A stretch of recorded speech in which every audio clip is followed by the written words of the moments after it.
Sir আমাকে কৌশলে রুমে নিয়ে গেল এবং রুমে নিয়ে দরজা লাগিয়ে দিল।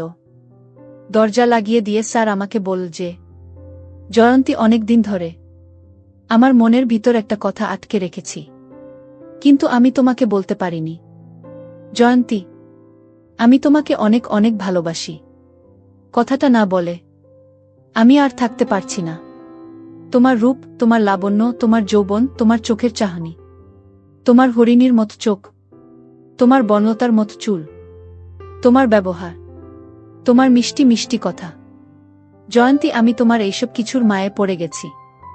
জয়ন্তী, তোমাকে আমি আমার হৃদয়ে, তোমাকে আমি আমার অন্তরে, তোমাকে আমি আমার মনের মণিকোঠায় কিভাবে যে স্থান দিয়ে ফেলেছি আমি তা নিজেও বুঝতে পারিনি। জয়ন্তী, এক কথায় বলতে পারো আমি তোমার মধ্যে হারিয়ে গেছি। জয়ন্তী, আমি যখন তোমার চোখের দিকে তাকাই তখন আমার কাছে মনে হয় আমি তোমার চোখের ভাঁজে হারিয়ে গেছি। স্যারের মুখ থেকে এই রকম কথা শুনে বন্ধুরা, আমি আর নিজেকে ধরে রাখতে পারলাম না। তারপর আমি স্যারের কথায় হলে, স্যার নির্জন রুমে স্যার মিষ্টি কথা বলে স্যার আমার সাথে এমন কিছু করছিল তাতে আমার দম বন্ধ হয়ে। বন্ধুরা, গল্পটি অনেক অনেক ইন্টারেস্টিং। আশা করি তোমরা পুরো গল্পটি শুনলে অনেক মজা পাবে। তবে বন্ধুরা, তোমাদের নিকট আমার ছোট্ট একটি অনুরোধ, তোমরা দয়া করে আমার চ্যানেলটিকে সাবস্ক্রাইব করে আমাকে সাপোর্ট করবা। হ্যালো বন্ধুরা, আমি অনন্ত। আমি বাংলাদেশের ঢাকায় বসবাস করি। আমার বর্তমান বয়স 30। বন্ধুরা, আজকের গল্পটি আমার জীবনে বাস্তব একটি গল্প। তখন আমার 20 কিংবা 21। পাবলিক বিশ্ববিদ্যালয়ের নতুন একজন ছাত্র। ভাবছি আমার বাবার পারিবারিক অবস্থা ভালো না, নিশ্চয় আমাকে একটা কিছু করতে হবে। ভাবতে ভাবতে আমার এক বন্ধুর নাম সৌরভ, তাকে ফোন দিলাম। বললাম, সৌরভ বন্ধু, দেখতে দেখতে তো ইন্টারমিডিয়েট পরীক্ষা দিয়ে বিশ্ববিদ্যালয়ে চান্স পেয়ে ভর্তি হয়ে গেলাম। তুই তো জানোস আমার বাবার পারিবারিক অবস্থা খুব একটা বেশি ভালো না। বাবা আমাকে পড়ালেখার খরচ দিতে অনেক হিমশিম খাচ্ছে। আমার বাবা সামান্য একজন দোকানদার। আমার বাবার উপর আমরা পুরো পরিবার। বাবা আমাদের পড়ালেখার খরচ দিতে অনেক কষ্ট হয়। এখন বন্ধু, আমি একটা চাকরি অথবা অন্য কিছু করে যদি আমার খরচটা চালাইতে পারতাম তাহলে আমার ক্ষেত্রে খুব উপকার হতো। কি করা যায় বন্ধু? একটা উপদেশ অথবা একটা পরামর্শ দাও। আমার কথা শুনে আমার বন্ধু সৌরভ কিছুক্ষণ ভাবল। ভাবার পরে বলল, অনন্ত, এই মুহূর্তে আমার কাছে কোনো কিছু নেই। Part time job, full time job অথবা আদার্স কিছু, কিন্তু একটা অপশন আমার কাছে আছে। সেটা হচ্ছে তুই যদি একটা টিউশনি ধরস তাহলে তোর পড়ালেখার খরচ সবকিছু হয়ে যাবে। আর আমার জানা মতে একটা ভালো ফ্যামিলি আছে। সম্পর্কে আমার চাচি লাগে। চাচির মেয়ের জন্য একজন প্রাইভেট শিক্ষক খুঁজছেন। আজকে সকালেও চাচি আমাকে বলেছিল, সৌরভ, আমার মেয়ের জন্য একটা ভালো প্রাইভেট শিক্ষক দেইকো তো বাবা। আমি বললাম, ঠিক আছে চাচি, আমি দেখব নে। আর তুই আমার বন্ধু মানুষ, তোর যে মেধা, তোর যে রেজাল্ট, সবকিছু দেখলেই আমার মনে হয় চাচি তোকে তার মেয়ের জন্য প্রাইভেট শিক্ষক হিসেবে নিযোগ দিতে দ্বিধাবোধ করবে না। আমি আমার বন্ধু সৌরভকে বললাম, বন্ধু, যদি তোর মনে হয় সেখানে প্রাইভেট পড়ালে আমাকে মোটামুটি ভালো একটা অ্যামাউন্ট দিবে, যা দিয়ে আমার পড়ালেখার খরচ চলবে, তাহলে আমি তোর প্রস্তাবে রাজি। তারপর বন্ধুরা, আমার বন্ধু সৌরভ তার চাচির কাছে আমার ব্যাপারটা বললে। তার চাচি আমাকে দেখতে চায়। তারপর বন্ধুরা, আমি তার চাচির কাছে আমার বন্ধু সৌরভের সহযোগিতায় গেলাম। তার চাচি আমাকে দেখে, আমার রেজাল্ট দেখে খুব পছন্দ হলো এবং তার মেয়ের জন্য প্রাইভেট শিক্ষক হিসেবে আমাকে নিযোগ করল। পরের দিন থেকে আমি প্রাইভেটে প্রথম দিন যখন গেলাম তখন আমার বন্ধুর চাচাতো বোনকে দেখে আমি ফিট খেয়ে গেলাম। এত সুন্দর মেয়ে আমার জীবনে কখনো দেখি নাই। পুরো ইন্ডিয়ান নায়িকা, স্মার্ট স্লিম বডি, একদম ফর্সা চেহারা। চোখগুলো আমার কাছে মনে হয়েছিল যেন ফুটল চেরা আঁকি। মাথার চুলগুলো আমার কাছে মনে হয়েছিল যেন বনলতা সেনের মত। অবাক দৃষ্টিতে তার দিকে কিছুক্ষণ তাকিয়ে থেকে আমি জিজ্ঞেস করলাম, কি নাম তোমার? সে উত্তর দিল, স্যার আমার নাম জয়ন্তী। আমি বললাম, বা জয়ন্তী, তোমার নামটা তো অনেক সুন্দর।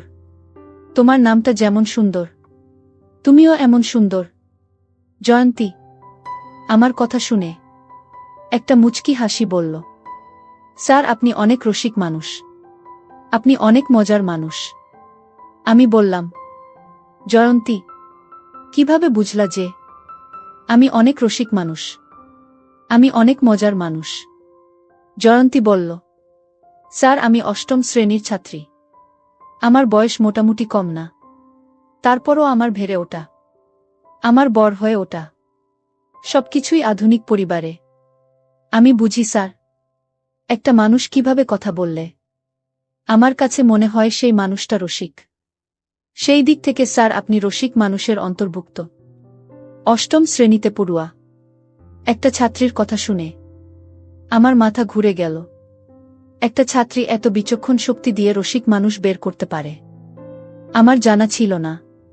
যাই হোক বন্ধুরা, অবশেষে পরিচয় পর্ব শেষ করে আমি আমার ছাত্রী জয়ন্তীকে প্রাইভেট পড়াতে শুরু করলাম।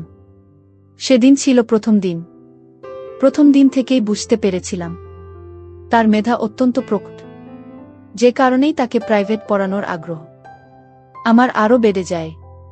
কারণ মেধাবী ছাত্রছাত্রীদেরকে প্রাইভেট পড়াতে যে কোনো শিক্ষকেরই আগ্রহ অনেক বেশি থাকে। আমার ক্ষেত্রেও সেরকমই হয়েছিল। আর অন্যদিকে আমার ছাত্রী জয়ন্তী অত্যন্ত সুন্দরী, লাবণ্যময়ী এবং কি মিষ্টভাবী ছিল, যার কারণে আমি তার প্রতি প্রথমে কিছুটা দুর্বল হয়ে যায়। আমি জানি, যদিও তাকে কোনোদিন পাব না, কারণ তার ফ্যামিলি আর আমার ফ্যামিলি কখনো কোনোদিন ম্যাচ হবে না। এভাবে দেখতে দেখতে আমি তাকে প্রায় 2 থেকে 3 মাস প্রাইভেট পড়ালাম। সেও আমার প্রাইভেট পড়ানোর কৌশল থেকে অনেক খুশি। প্রথমত আমাদের মধ্যে খারাপ কোনো কিছুই ছিল না, কিন্তু দুজন দুজনের প্রতি আস্তে আস্তে কিভাবে যে দুর্বল হয়ে যাচ্ছিলাম তা বুঝতেই পারছিলাম না। সে আমার দিকে পড়ার ফাঁকে ফাঁকে মাঝে মধ্যে কেমন জানি এক অদ্ভুত দৃষ্টিতে তাকিয়ে থাকত। আমিও মাঝে পড়ানোর সময় তার প্রতি অন্যরকম দৃষ্টিতে তাকিয়ে থাকতাম, কিন্তু কেউ কখনো কারো মনের কথা প্রকাশ করতে পারতাম না। এভাবেই চলতে চলতে প্রায় 3 থেকে 4 মাস চলে গেল। 3 থেকে 4 মাস পর একদিন তাকে দেখে আমার চোখ কপালে উঠে গেল, কারণ সে এই দিন তার বাড়িতে কিসের জন্য একটা অনুষ্ঠান ছিল। অনুষ্ঠান উপলক্ষে এমন সুন্দর করে সেজেছিল যেন তাকে আসমানের পরী মনে হয়েছিল। তাকে দেখে আমি কতক্ষণ যে অপলক দৃষ্টিতে তাকিয়ে রয়েছিলাম আমি কখনো অনুভব করতে পারি নাই। শুধু জানি কিসের একটা মুহে আমি যেন তার প্রতিমূর্তির মতো দাঁড়িয়ে রইলাম। আর মনে মনে ভাবলাম, কেন জানি মনে হয় সে আমাকে অনেক ভালোবাসে, কিন্তু আমার সামনে প্রকাশ করতে পারে না। আমিও তো তাকে অনেক ভালোবাসি, কিন্তু আমিও তো তাকে প্রকাশ করতে পারি না। জয়ন্তীকে ভালোবাসি এ কথা প্রকাশ করতে না পারায় মনের মধ্যে কেমন জানি একটা অস্থির অস্থির ভাব চলে আসলো। মনে মনে ভাবলাম, আজকে আমি আমার মনের কথা জয়ন্তীকে কৌশলে বলে দিব, পরে যা হবার হবে। কারণ আমি যদি আমার ভালোবাসার কথা জয়ন্তীকে না বলতে পারি, তাহলে আমি তাকে পাবো কি করে? অনুষ্ঠানের মধ্যে বড় মজলিসে হঠাৎ আমি লক্ষ্য করলাম যে জয়ন্তী হেসে হেসে আমার দিকে আসছে। আমার দিকে এসে আমাকে বলল, কেমন আছেন স্যার? কখনো আসলেন? আমি বললাম, এই তো মাত্র এসেছি। তারপর আমি বললাম, জয়ন্তী তোমাদের বাসায় আজকে মনে হয় কোনো একটা অনুষ্ঠান আছে, তো তোমার সাথে আমার কিছু কথা ছিল। যদি তুমি আমাকে আজকে একটু সময় দিতে, তাহলে হয়তো আমি আমার কথাগুলো বলতে পারতাম।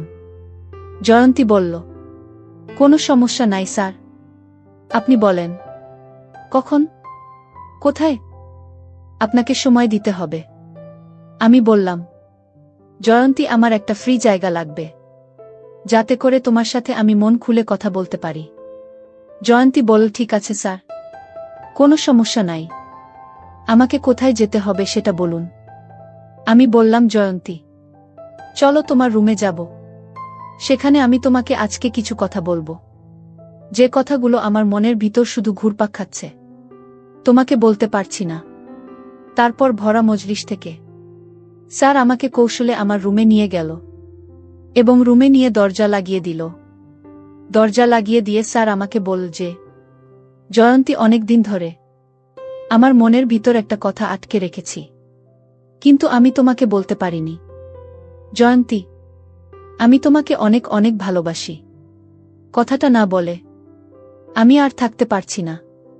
তোমার রূপ, তোমার লাবণ্য, তোমার যৌবন, তোমার চোখের চাহনি, তোমার হরিণীর মতো চোখ, তোমার বনলতার মতো চুল, তোমার ব্যবহার, তোমার মিষ্টি মিষ্টি কথা।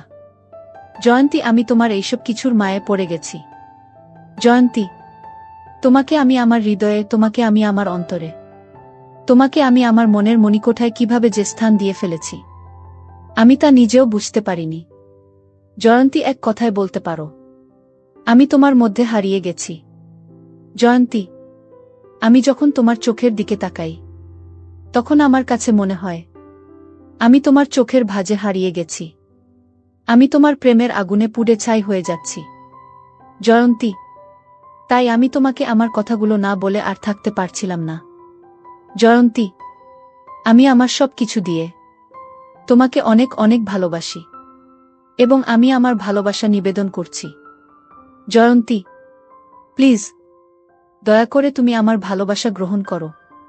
আমার কথা শুনে জয়ন্তী একটা মুচকি হাসি দিয়ে বলল, স্যার, আপনি যে আমাকে এই কথা বলবেন না, তা আমি আগেই জানি। আমি বললাম, জয়ন্তী, তুমি কিভাবে জানো আমি তোমাকে ভালোবাসি?